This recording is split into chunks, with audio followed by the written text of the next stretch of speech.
Buenas tardes a todos los amigos del canal. Vamos a ver la parte B de flexión.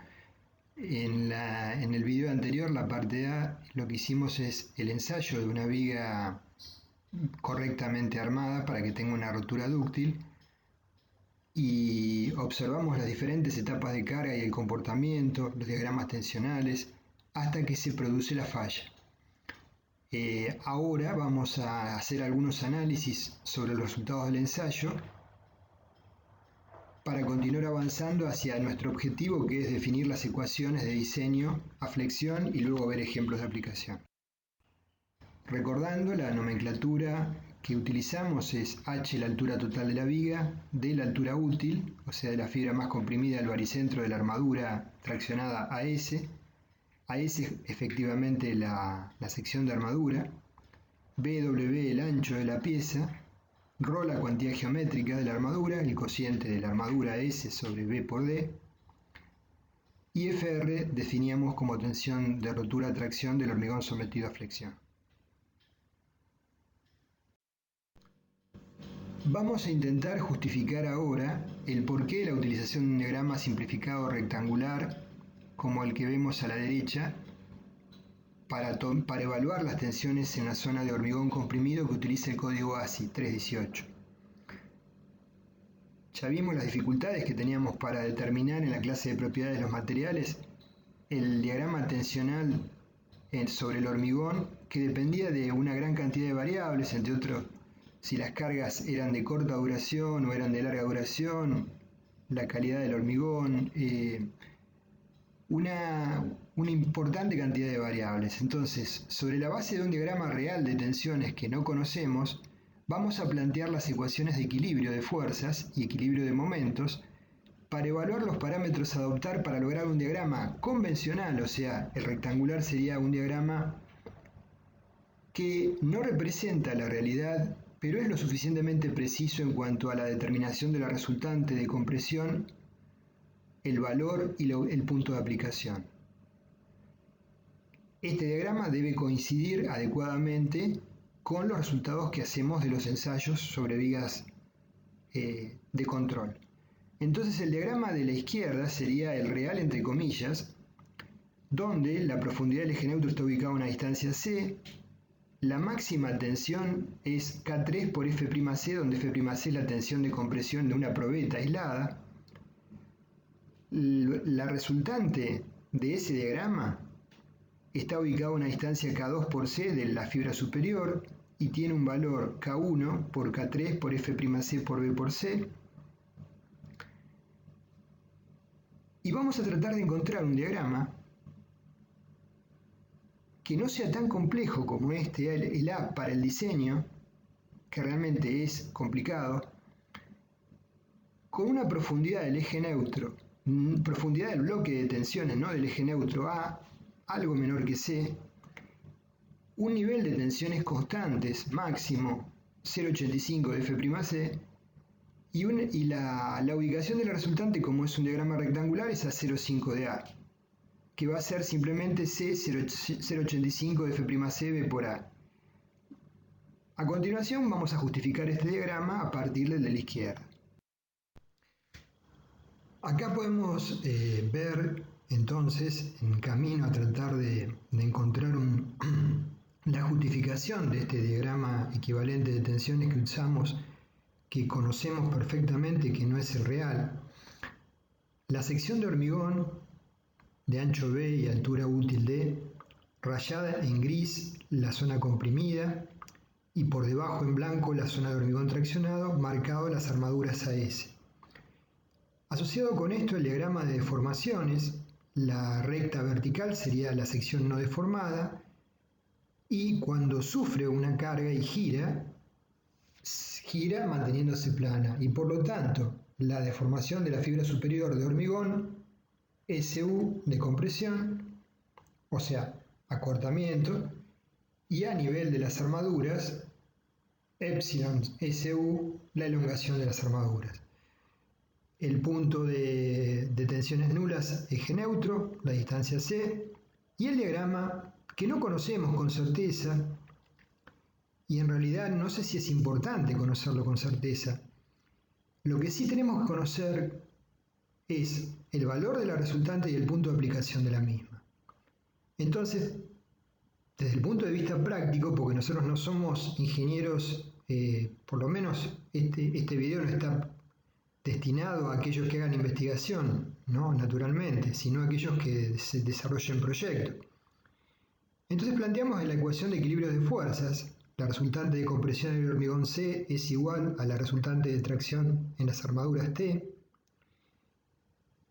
Vemos el esquema de tensiones extraño en el hormigón, sin tener muy claro cuál es la curva que lo define, definido por dos constantes, K1 por K3 por F'C, que es la resistencia a la compresión de una probeta cilíndrica, por el ancho B por la profundidad del eje neutro C, que tendrá que ser igual, sin lugar a dudas, porque no hay cargas axiales en la viga, a T, que es AS, sección de armadura, por FI, tensión de fluencia. De esta ecuación podemos despejar la profundidad del eje neutro C. Podemos plantear el momento interno, Mn, sería el momento nominal de falla, y el momento interno lo podemos plantear como la resultante C por su brazo de palanca, la altura útil menos K2 por C. Fíjense que K2 es un coeficiente que tiene que ver, que multiplica la profundidad del eje neutro, igual a la resultante de tracción por su brazo de palanca interno D menos K2 por C. Si reemplazamos la expresión que vimos anteriormente en el momento nominal, correspondiente a T o a C, llegamos a que el momento nominal lo podemos expresar como AS, la sección de armadura, por FI, la tensión de fluencia, que multiplica la altura útil menos un coeficiente K2 que tiene que ver con la posición de la resultante de compresión, por ASFI dividido K1 por K3 por F'C por B. K3 por F'C tiene que ver con el valor equivalente de la máxima tensión que tenemos que tomar. K1 con la profundidad equivalente de ese diagrama. Esta expresión de momento nominal sería adecuada y razonable para vigas subarmadas como las que vimos. ¿Por qué? Porque estamos planteando que la tensión en la falla del momento nominal es FI, la tensión de fluencia. Si adoptamos ahora un bloque rectangular de tensiones y definimos K1 0,85, K2 es el punto de aplicación de la resultante a mitad de la altura 0,425 y K3 tiene que ver con que las cargas son de larga duración 0,85 y reemplazamos en esa ecuación, nos queda que el cociente de K2 sobre K1 por K3 es aproximadamente 0,59. Entonces la expresión del momento nominal se convierte en AS por FI por la altura útil menos 0,59 de AS por FI sobre F'C por B.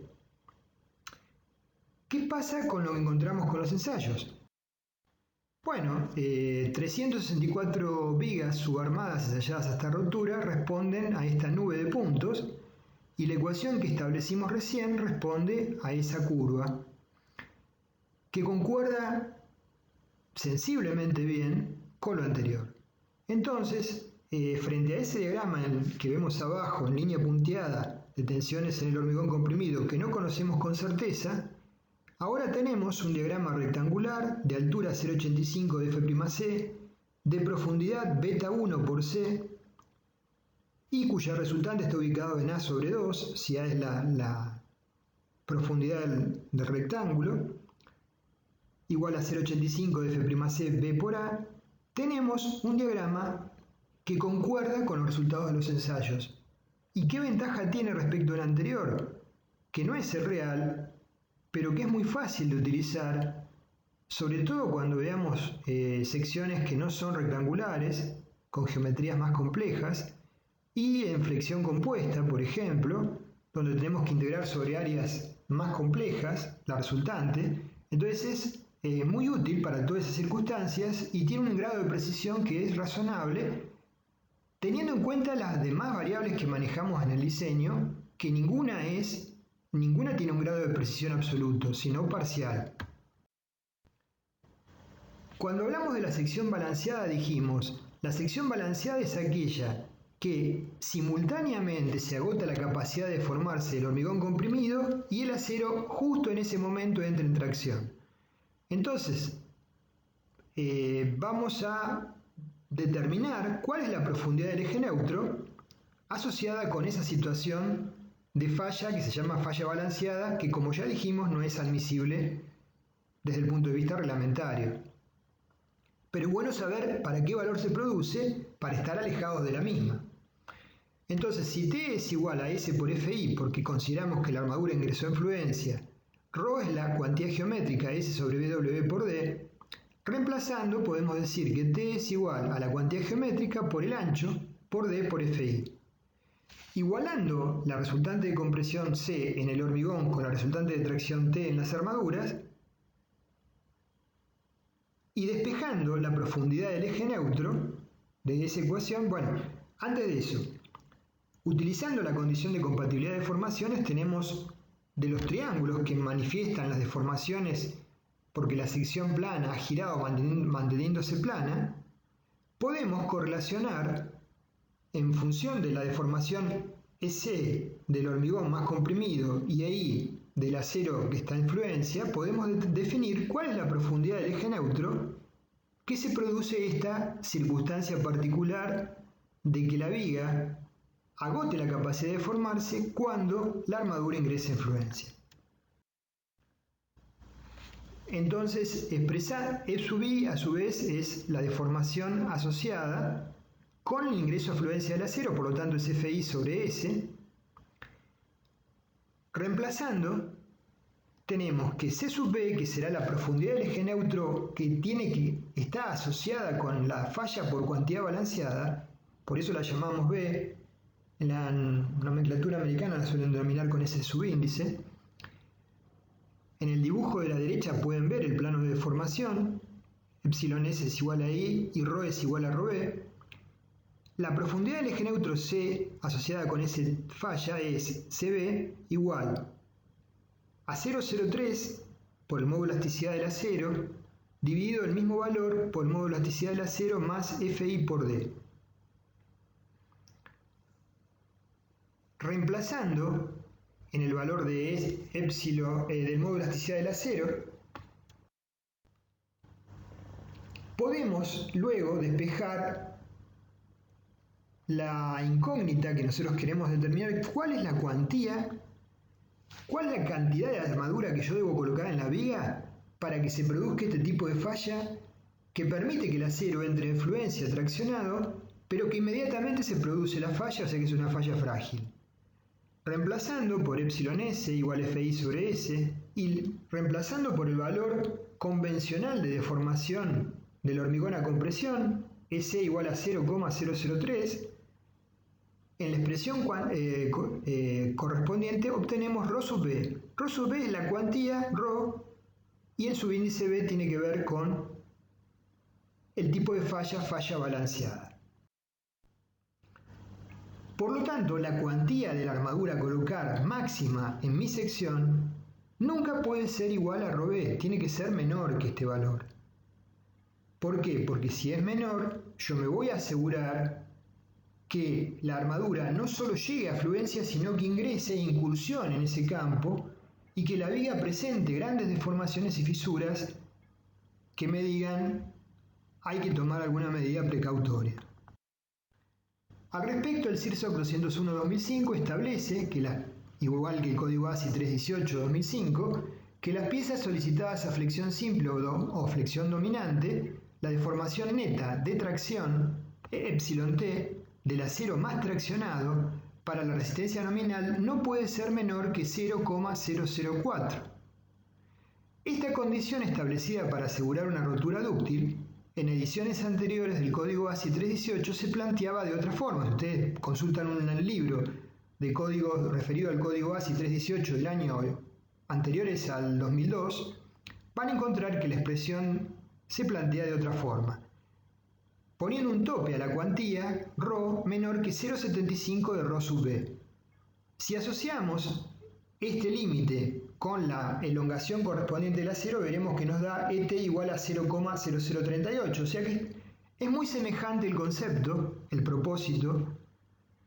En el código ASI 318-2002 ya y en el 2005 también se define directamente, se redondea el ET en valor 0,04. Las etapas de carga del ensayo se pueden graficar, como ya lo dijimos, en un diagrama momentos-curvatura, recordando que definimos la curvatura como 1 sobre el radio de curvatura igual al momento dividido la rigidez, el producto del módulo elasticidad del hormigón por el momento de inercia de la pieza. La expresión de la curvatura en función de las deformaciones absolutas de las fibras extremas de la sección se pueden definir como phi es igual a epsilon cs más epsilon ci dividido h. I es superior y S es superior e I es inferior. Son deformaciones de la fibra superior e inferior. Y h es la altura. Es posible establecer relaciones momento-curvatura para vigas de hormigón armado en estado 1 y también en estado 2 en función de las deformaciones extremas de la fibra superior e inferior. Cuando se produce la fisuración, la curvatura, ya vimos en el ensayo, aumenta repentinamente llegando al punto B en el escalón horizontal delta de phi. ¿Por qué? Porque cambia el mecanismo interno resistente. El tramo B, la pieza se mantiene en estado 1, tiene mayor rigidez y a partir del punto P, recordamos, la armadura ingresa en fluencia y la rigidez es mínima, la falla ya es inminente, ingresamos en lo que llamamos estado 3. Podemos expresar el concepto de ductilidad en función de la relación entre la curvatura última y la de fluencia. Phi sub u es la curvatura asociada con una falla dúctil, la última, como vemos en el dibujo, y phi sub i es la curvatura asociada con el ingreso de la armadura en fluencia. ¿Sí? El cociente de ambos nos da una idea de la ductilidad. Si la viga está subarmada, tenemos el gráfico de abajo con una falla dúctil. La diferencia entre phi u y phi sub i es varias veces mayor a la unidad. Si la falla es balanceada, se produce, el coeficiente es 1, porque apenas ingresa en fluencia el acero se produce la falla, o sea que ambas curvaturas son iguales, y si la falla la viga está sobrearmada, tiene un incremento por encima del valor de cuantía balanceada de armadura, puede romper para un momento mayor que una viga subarmada, pero la ductilidad va a ser muy baja, ¿sí? Menor a 1. Bueno, lo planteamos acá tenemos el dibujo. Siempre nuestro concepto es lograr fallas dúctiles. ¿Cómo obtenemos la cuantía mínima flexión según el código ASI 318-2005 o el CIRSOC 201-2005? Bueno, hay circunstancias en las cuales la pieza no la elegimos en función de la intensidad de las cargas, sino de cuestiones arquitectónicas o funcionales. Alguna viga tiene que ser semejante a otra que está muy solicitada y por ende esa viga, cuando calculamos la menos solicitada, las armaduras requeridas son reducidas. Por ende, tenemos que controlar que cuando pase del estado 1 al estado 2, el hormigón traccionado le diga, bueno, ahora a la armadura que cruza la fisura, vos tenés que encargarte de tomar este valor de tracciones, esa armadura pueda tomarlas sin llegar al escalón de fluencia. Desde el punto de vista de lo que el reglamento nos plantea, se puede evaluar esta situación analizando la situación previa a la primera fisura. Como vemos en el dibujo inferior del centro, tenemos tensiones antes de la primera fisura. Toda la sección de hormigón es activa, por encima del eje neutro rayado el hormigón comprimido, la variación de tensión es triangular porque está con tensiones reducidas, por debajo el hormigón traccionado, lineal porque está a un nivel bajo, o sea, inminente a la fisura. Las resultantes en ambos triángulos están en la ubicación respectiva, un tercio de la base. Esa es la situación previa a la fisuración. Un segundo luego tenemos la situación del diagrama de la derecha, donde ya reemplazamos el diagrama de tensiones en el hormigón con el diagrama idealizado que acabamos de ver, rectangular, F'C, la profundidad A, la resultante A sobre 2, y planteamos la situación de que la tensión en la armadura es igual a la afluencia, AS por FIT. Entonces, en la etapa previa a la fisuración de la viga y como una aproximación, se suma un diagrama de tensiones triangular en el hormigón, se adopta como tensión teórica de rotura-tracción FR igual al valor que mencionamos anteriormente, 0,625 por raíz de F'C. Ese coeficiente puede variar. TCR es la resultante de tracción sobre el hormigón traccionado. Dado que la cuantía de la armadura es pequeña, el área de hormigón comprimido también lo es, y por tanto se puede asumir que el valor cuando pasa a la situación siguiente luego de fisurarse, de la profundidad A es muy pequeño. Entonces el momento crítico que conduce a la fisuración en el estado previo es 2/3 el brazo de palanca de H por T crítico, la fuerza, reemplazando 2/3 de la tensión de rotura a tracción FR por B por H sobre 4 por H. Agrupando términos, 2/3 de FR, B por D sobre 4 por D. Eso es el momento crítico previo a la fisuración. Y el momento posterior a la fisuración, si la viga ingresó a afluencia, es, como vimos, Mn es igual a S por Fi por su brazo de palanca D menos A sobre 2. Como suponemos que la profundidad es muy pequeña, el término menos A sobre 2 lo podemos despreciar y exponer Mn es aproximadamente igual a S por Fi por D. Igualamos ahora el momento crítico al momento nominal, la instancia previa a la fisuración con la instancia un instante posterior a la fisuración. Reemplazamos las expresiones de ambas, reemplazamos el valor de Fr y despejamos la armadura mínima a colocar de esa ecuación para que la rotura no sea frágil. AS debería ser mayor o igual que 0,1042 por la raíz de F'C por el ancho B por la altura útil D sobre Fi. Esta sería estrictamente la cantidad mínima sobre la base de las hipótesis que hemos planteado simplificativas, por ejemplo, que el diagrama de tensiones en el hormigón traccionado es lineal y en el hormigón comprimido también lo es. Hemos despreciado el aporte de A. ¿Qué valor toma el código ASI 318 o el CIRSOC? Un valor sobre esta base le aplica un coeficiente de seguridad, ¿sí? Tenemos que tener una armadura algo mayor a esta, gamma, y llegamos de esa forma a 0,25 de raíz de F'C B por D sobre Fi del 0,1042. Entonces, esta expresión se deduce de lo que acabamos de mencionar recientemente. Lo que pretendemos es colocar una cantidad de armadura que nos asegure que cuando la sección se fisura pueda tomar esas tracciones y pueda seguir tomando carga sin ingresar inmediatamente en fluencia. Con base al resultado del ensayo planteamos las hipótesis de diseño. Las secciones inicialmente planas se mantienen planas luego de deformarse. Esta hipótesis nos permite determinar las deformaciones específicas en diferentes puntos de una determinada sección como la que habíamos marcado y evaluado las deformaciones en función de la distancia que tengan al eje neutro, hipótesis de Bernoulli. Se cumple para vigas esbeltas. Para vigas de gran altura, ménsulas cortas, no se cumple.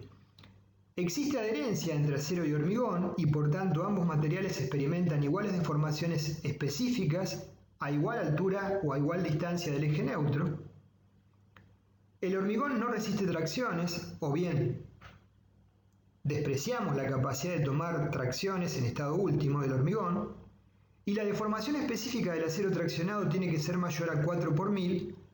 Vamos a ver que desde el punto de vista práctico y del diseño adoptamos 5 por 1000 porque es más económico, el factor de reducción es más elevado y conduce a un mejor aprovechamiento del momento nominal.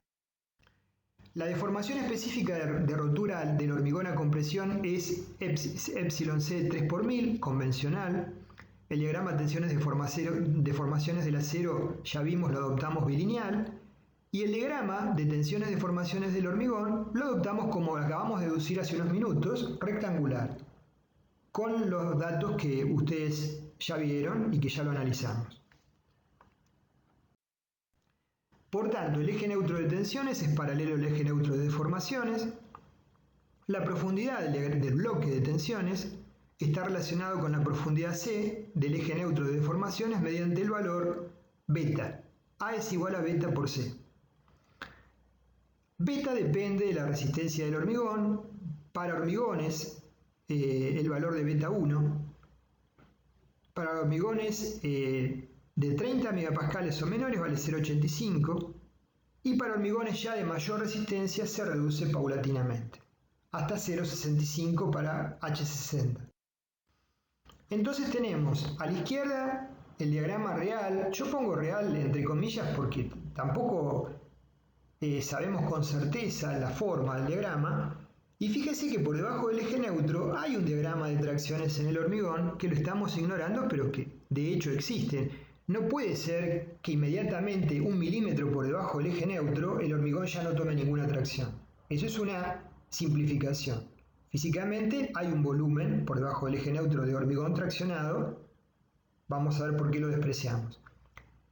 Y a la derecha tenemos el diagrama que adoptamos convencionalmente, con las resultantes de compresión C en el hormigón y T en las armaduras, el brazo de palanca interno, y mediante este esquema podemos resolver con mucha facilidad. Vamos a ver en el próximo video las ecuaciones de diseño para vigas con armadura simple, doblemente armadas, para viga placa, y ejemplos de aplicación. Y van a ver que la aplicación es realmente muy sencilla.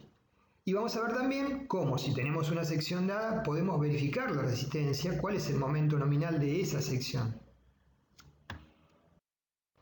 Comentarios antes de terminar esta segunda parte del video y entrar en las ecuaciones sobre las hipótesis planteadas. ¿El hormigón no resiste tracciones? Bueno, la exactitud de esta hipótesis es razonable, dado que como vemos por debajo del eje neutro, las tensiones de tracción que puedan existir son reducidas y el brazo elástico que tienen es pequeño. Por lo tanto, el aporte de la pequeña resultante de tracción por debajo del eje neutro, TC, en magnitud es chico y el brazo de palanca también es muy pequeño. Respecto a la deformación última, compresión del hormigón, acá vemos ensayos en ordenadas valores de deformación última y en abscisas resistencia del hormigón, ensayos sobre columnas y vigas. Entonces observamos que si bien la dispersión es importante, una horizontal que marque SU igual a 3 por 1000 es razonablemente conservadora con respecto a la nube de puntos que encontramos en los ensayos. La mayoría de los valores están por encima del 3 por 1000, pueden variar entre 2,5 y 8 por 1000, pero el grueso de los valores está entre el 3 y el 4 por 1000. Bueno, gracias por su atención. Con esto terminamos el basamento teórico mínimo imprescindible para poder desarrollar las ecuaciones de diseño. El próximo video vamos a ver las ecuaciones de diseño de flexión de vigas con armadura simple, doble y asimismo cómo verificamos vigas con una dada armadura. Y también vamos a ver en otro video el enfoque de diseño de vigas placa. Posteriormente vamos a ver ejemplos de aplicación para que podamos consolidar estas ideas y ver cómo se aplican las ecuaciones. Vamos a ver que realmente es muy sencilla la aplicación. Si les gusta o les agrada nuestro canal, estaría bueno si no se han suscrito, si lo desean hacer, nos ayudarían con eso. Y también si le dan un poquito de difusión, porque la verdad que en estos temas uno puede trabajar mucho, pero si no hay difusión no sirve demasiado porque llegamos a muy poquita gente. La idea de este trabajo es tratar de llegar a la mayor cantidad de gente que realmente le interese el tema naturalmente. Entonces, si a ustedes les parece que vale la pena y logran comentarle a algún colega que le parezca que esté interesado en estos temas, estaría bueno porque sentiríamos que es más productivo lo que hacemos. Gracias.